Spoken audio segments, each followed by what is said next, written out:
En el invierno de 1977, John Travolta era el rey de la noche del sábado. Todos los adolescentes de Estados Unidos querían moverse como él, vestirse como él, poseer aunque fuera una pizca de esa electricidad magnética que parecía emanar de su piel. Pero lo que nadie sabía era que 6 meses antes de que las luces de la discoteca lo hicieran inmortal, se había encerrado en un baño durante el funeral de su hermana, sollozando tan violentamente que no podía respirar, convencido de que Dios había cometido un terrible error al dejarlo vivir y llevársela a ella. Hay una ironía en la historia de John Travolta que duele demasiado como para ser una coincidencia. El niño que se sentía invisible en un teatro repleto de artistas, que aprendió que el silencio era más fácil que competir por la atención. El adolescente que descubrió que cuando se movía, el mundo finalmente se detenía y lo observaba, que su cuerpo podía gritar lo que su voz jamás se atrevió a decir. El ícono que se convirtió en la encarnación física de la alegría misma, enseñando a millones a celebrar la vida a través del baile. Todo eso, para que el destino pasara las siguientes 4 décadas enseñándole sobre la pérdida, arrebatándole a las personas que amaba con una crueldad tan metódica que el dolor se convirtió en la única constante en una vida construida sobre la ilusión. Como un chico tímido que no encontraba su voz se convirtió en el hombre que definió la elegancia para toda una generación. ¿Qué se escondía tras esa sonrisa que iluminaba las pantallas de cine, tras esos movimientos que parecían canalizar pura libertad? ¿Qué sucede cuando el cuerpo que te convirtió en un dios comienza a traicionarte? ¿Cuando la carrera que una vez pareció inevitable se desmorona en un chiste? ¿Cuando la muerte visita tan a menudo que deja de llamar y simplemente entra? Para comprender todo eso, debemos regresar al principio, a Englewood, Nueva Jersey, al 18 de febrero de 1954, y a un chico que aprendió, de la manera más cruel posible, que ser el menor significaba ser el que se quedaba atrás. John Joseph Travolta nació en medio del ruido. 6 hijos en una casa donde el talento era oxígeno y la atención el premio por el que se luchaba cada día. Su padre, Salvatore Travolta, vendía neumáticos en una tienda que olía a goma y sueños rotos.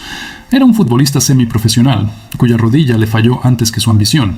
Su madre, Helen Cecilia Burke, era profesora de teatro en un instituto y actriz que había probado las mieles del escenario y nunca se había recuperado del todo de su embriaguez. Criaba a sus hijos como una directora que busca el reparto de una obra, buscando en cada uno de ellos esa chispa que distingue lo ordinario de lo inolvidable. La casa de los Travolta en Morse Place era estrecha, ruidosa, una olla a presión de ambición donde 5 hermanos mayores ya habían forjado sus propios territorios. Ellen, la mayor, era la protectora. Joey era el rebelde. Margaret y Sam tenían sus roles. Y luego estaba Annie, solo 2 años mayor que John, con una voz tan pura que podía detener el tiempo. Era su protectora, su intérprete en una familia donde todos hablaban con fluidez el lenguaje de la actuación, excepto él. John era el callado, el sensible, el chico que sentía todo con demasiada intensidad y no tenía ni idea de qué hacer con los sentimientos que lo azotaban como olas contra las rocas. Mientras sus hermanos actuaban, él observaba. Mientras ellos acaparaban la atención, él desaparecía en los rincones, entre los libros, en un mundo privado donde no tenía que competir con personas que parecían haber nacido sabiendo exactamente quiénes eran. La escuela no le ofrecía refugio. El Instituto Dwight Morrow era un edificio de hormigón lleno de chicos que percibían la diferencia como los tiburones la sangre. John no era lo suficientemente atlético para los deportistas, ni lo suficientemente duro para evitar su desprecio. Era el chico soñador, el raro, el que miraba por las ventanas durante la clase como si buscara una salida de su propia vida. Las burlas eran constantes, casuales, el tipo de crueldad sutil que no deja moretones, pero que abre abismos en la autoestima de un niño. Aprendió muy pronto que la invisibilidad era más segura que el ridículo. Ocultar su singularidad significaba sobrevivir un día más sin convertirse en un objetivo. Pero la invisibilidad es una forma particular de muerte, lenta y asfixiante, y John Travolta moría un poco más cada día. Entonces, su madre hizo algo que lo cambiaría todo. Cuando John tenía 8 años, Helen lo inscribió en clases de baile en el estudio de Fred Kelly en Newark, principalmente porque se le habían acabado las actividades para su inquieto hijo menor. No tenía ni idea de que le estaba entregando la llave de su propia prisión. La primera vez que John pisó aquel estudio, algo se desbloqueó en su interior. Su cuerpo comprendió el ritmo como algunas personas comprenden el lenguaje, instintivamente, por completo. El chico tímido que se trababa al hablar en clase se movía por aquel suelo como el agua, como el viento, como algo que había estado enjaulado y que por fin recordaba que tenía alas. Cuando bailaba, la ansiedad que le oprimía el pecho como una piedra simplemente se evaporaba. El miedo desapareció. Ya no era el chico raro, era libre. Años después, sentado en una entrevista con lágrimas corriendo por su rostro, confesaría: bailar fue la primera vez que sentí que importaba, como si tuviera algo que decir que la gente realmente quisiera escuchar. Sin ello, no sé si habría sobrevivido a mi propia infancia. Pero sobrevivir no es lo mismo que vivir, y cuando John cumplió 12 años, se había vuelto adicto a lo único que le hacía sentirse real. Empezó a faltar a clase para practicar, mintiéndoles a sus padres sobre dónde pasaba las tardes. Sus notas se desplomaron. Los profesores llamaban a casa con advertencias que se convertían en amenazas. A los 16 años, cuando el instituto Dwight Morrow lo expulsó por faltas excesivas, su padre estalló de rabia al ver a su hijo desperdiciar la vida normal que nunca había tenido. Para la mayoría de los jóvenes, la expulsión es el final de la historia. Para John Travolta, estaba a punto de convertirse en una oportunidad. Con el instituto cerrado tras él como una puerta que no podía volver a abrir aunque quisiera, John les dijo a sus padres que se mudaba a Nueva York para ser actor. Tenía 16 años. Salvatore miró a su hijo menor como si estuviera confesando un crimen. Helen simplemente asintió, reconociendo la inevitabilidad de las cosas. A los 16, con $200 prestados de su hermana Annie y una bolsa de lona que pesaba menos que su miedo, John Travolta subió a un autobús rumbo a Manhattan.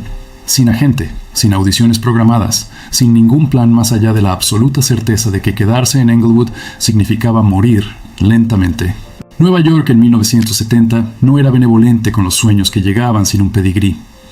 La ciudad engulló a jóvenes esperanzados, aplastándolos en interminables audiciones donde 1000 rostros hermosos competían por una sola línea en un comercial que nadie recordaría.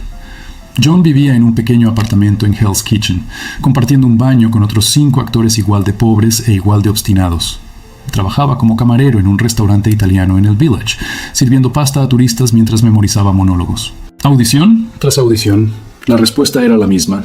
Demasiado joven, demasiado guapo, demasiado televisivo. No sirve para esto. Los rechazos se acumulaban como facturas impagas, cada uno una pequeña muerte de una posibilidad. Había noches en que John contaba monedas solo para poder pagar el metro de vuelta a su apartamento. Noches en que llamaba a Annie llorando, preguntándole si había cometido un error catastrófico. Pero en 1975, la suerte le sonrió. Un productor de televisión llamado James Comack estaba buscando actores para una comedia de situación sobre una escuela secundaria de Brooklyn y necesitaba a alguien para interpretar a Vinnie Barbarino, un encantador chico italiano con más confianza que inteligencia. Cuando John entró a la audición y pronunció la frase con esa sonrisa pícara, Comack vio exactamente de qué se enamoraría Estados Unidos.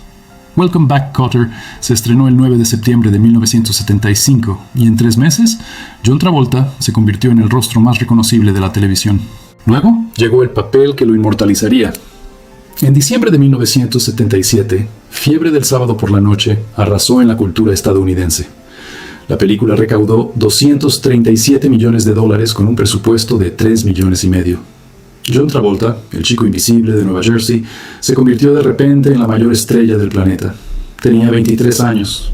Pero 6 meses antes de que las luces de la discoteca lo inmortalizaran, Annie falleció. Tenía solo 44 años. Su corazón simplemente se detuvo una mañana, como un reloj al que se le acabó la hora. John estaba filmando cuando recibió la llamada. Cayó de rodillas en el set, sollozando, y el director tuvo que detener la producción durante 3 días porque John no podía dejar de temblar lo suficiente como para ponerse de pie. La crueldad no había hecho más que empezar. En 2009, su hijo Jet, de 16 años, murió durante unas vacaciones familiares. Una convulsión le provocó un paro cardíaco mientras John lo sostenía en brazos, suplicando a Dios que tomara una decisión diferente. En 2020, su esposa Kelly Preston, la mujer que había sido su pilar durante 28 años, falleció de cáncer de mama. John anunció su muerte en Instagram con palabras apenas audibles. Luchó con valentía con el amor y el apoyo de tantos. Mi familia y yo le estaremos eternamente agradecidos. Hoy, a sus 70 años, John Travolta vive en una casa marcada por las ausencias. Sus rodillas están destrozadas por décadas de baile. Su espalda carga con el peso de miles de acrobacias que nadie recuerda.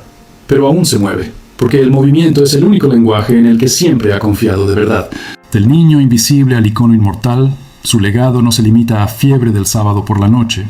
Pulp Fiction o Grease es la prueba viviente de que la alegría y el dolor no son opuestos, sino compañeros de baile, que quien enseña al mundo a celebrar suele ser quien carga con las penas más pesadas, que las cicatrices no nos impiden alcanzar la grandeza, son lo que nos hace inolvidables. ¿Qué lección te llevas de la historia de John Travolta? ¿Cuántas veces te has levantado cuando el mundo esperaba que te quedaras abajo? Comparte tus reflexiones a continuación y suscríbete para leer más historias de quienes transformaron el dolor en arte. Porque al final, como nos enseñó John Travolta, la música nunca se detiene. Simplemente aprendes a bailar con quien la vida te depare.